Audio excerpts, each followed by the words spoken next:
안녕하세요, 최계사입니다. 장사는 잘 되는 편인데 남는 게 없다. 왜 그런 걸까요? 얼마 전에 자영업을 하는 제 지인이 그러더라고요. 하루에 대략 100만 원 정도 파는데 남는 게 없다. 이러시는 거예요. 아마 사업하시는 분들 대부분은 한 달 매출, 즉 수익은 잘 파악을 하실 겁니다. 하지만 한 달에 나가는 비용, 이 비용을 제대로 파악하시는 분은 드문 것 같아요. 아마 제 지인도 수익 파악은 잘 하고 있는데 비용을 제대로 계산을 안 하고 있었던 거죠.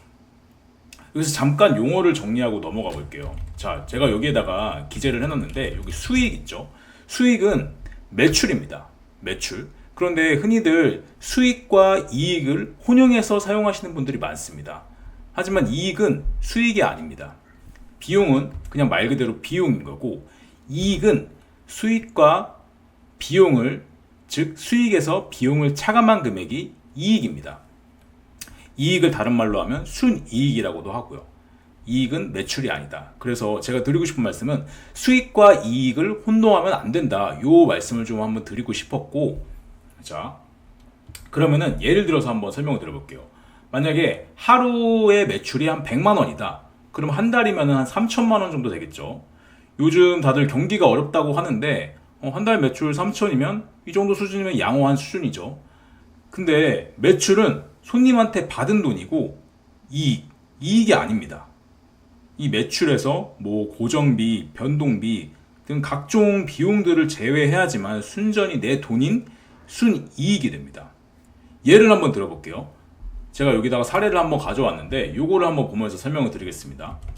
업종은 음식점업이다. 그리고 매출은 하루에 한 100만 원 정도 발생한다. 그리고 원가율, 뭐 식재료비 이런 것들이겠죠. 원가율은 한 35% 정도 가정을 하고 직원은 2명을 사용을 하고 있습니다. 그리고 임대료는 한 300 정도 나가고 매출의 한 10%겠죠. 10%. 그리고 광고비는 매출액의 한 5% 정도 사용을 하고 있고, 그리고 플랫폼비, 뭐 각종 배달 같은 경우로 배달을 할 경우에는 뭐 플랫폼비들이 지출이 될 거잖아요. 플랫폼비가 매출액의 요것도 한 5% 정도 가정을 하고, 그리고 각종 소모품비, 그리고 자차를 이용한다. 자차를 이용하고, 그리고 이외 고정비 등이 발생한다. 라고 가정을 하고 한번 요거를 작성을 해볼게요. 이렇게 했을 때 한 달에 얼마가 남는지 한번 계산을 해보겠습니다. 자, 매출, 일매출이 한 100만 원이니까 100만 원을 기재하고, 이거 1000만 원을 기재했네요.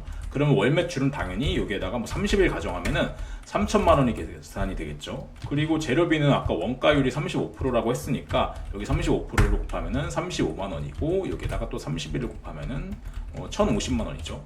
인건비. 직원을 2명 쓴다고 했는데 요즘 최저임금 다 계산해가지고 4대 보험 하면은 한 사람당 한 230만 원 정도 나갈 거예요. 근데 2명이라고 했으니까 230만 원 곱하기 2 하면은 460, 4,600이 계산됐네. 460 이렇게 해볼게요. 그리고 임대료는 아까 말씀드렸듯이 300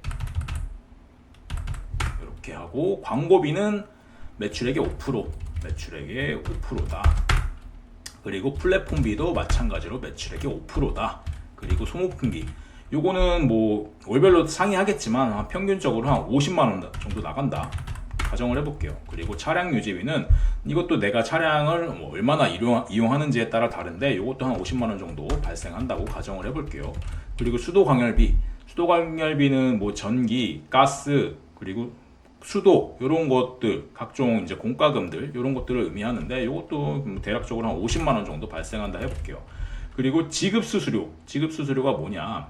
만약에 이제 뭐 렌탈, 뭐 정수기 같은 걸 렌탈한다. 그리고 각종 경비, 보안업체를 사용한다. 그리고 뭐 기장을 한다 라고 하면은 각종 지급수수료, 고정비 나가는 게 있겠죠. 이게 한 50만 원 정도 된다. 이것도 다 그냥 50만 원 가정해 볼게요.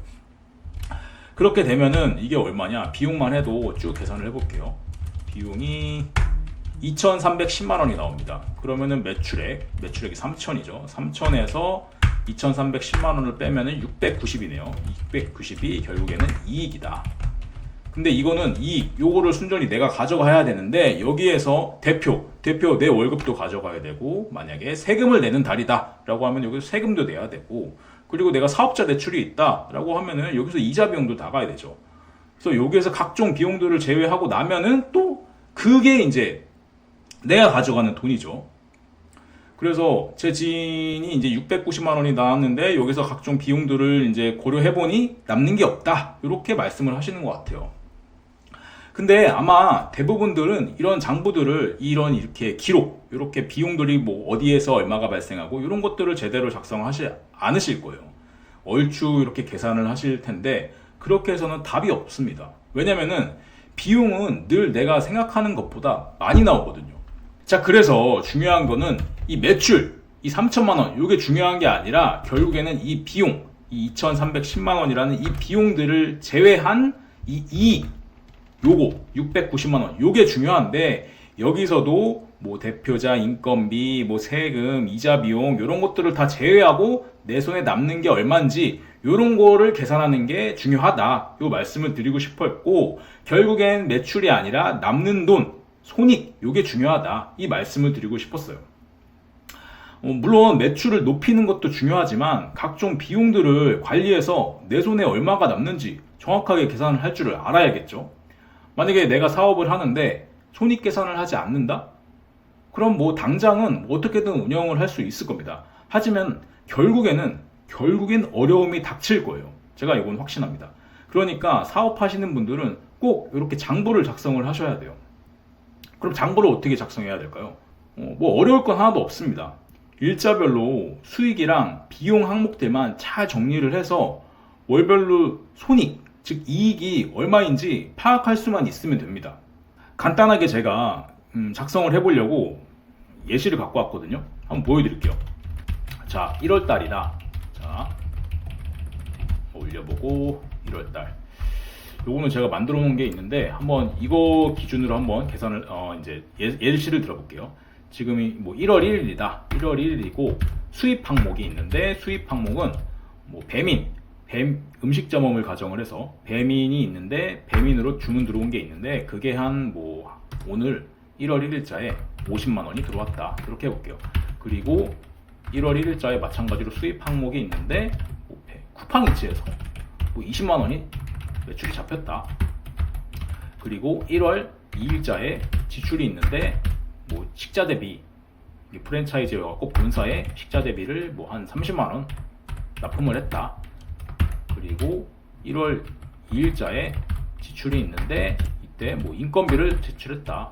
제출이 아니죠. 인건비를 지급했다. 뭐 일당 알바를 써가지고 10만 원을 줬다. 그리고 1월 2일자에 지출이 있는데 뭐 임차료는 좀 애매하긴 한데 임차료 말고 다른 거 해볼게요. 세금과 국가 차량 이자 비용 냈다. 이자 비용이 뭐 30만 원 냈다. 이렇게 가정해 볼게요. 이렇게 쭉 일자별로 수입과 지출 항목들을 입력을 하는 거예요. 그러면 여기 월별로, 그게 일자별로 계산하는 것도 중요하지만 월별로 얼마가 되는지 알아야겠죠. 그러면은 수입 총계가 아까 1월, 2월이 여기 70만 원이죠. 50, 20 더하면 70이니까 수입 총계는 70만 원이고 지출 항목은 뭐 식자 대비 본사 30, 인건비 10, 이자 비용 30해서 70만 원이죠. 그래서 이렇게 한 달 손익이 얼마인지 계산할 줄도 알아야 되고 그리고 일별로 수익과 지출, 이익이 얼마인지 파악을 하면 상당히 좋겠죠. 분석을 통해서 사업을 더 잘 영위해 나갈 수 있는 거죠. 어떻게 보면 매출을 올리는 것보다 이렇게 관리에 집중하는 게 더 중요하다고 할 수 있습니다. 그러니 사업하시는 분들이라면 반드시 장부를 작성하셔서 계획적으로 운영하시길 바라겠습니다. 그럼 다음에 더 좋은 영상으로 찾아뵙겠습니다. 감사합니다.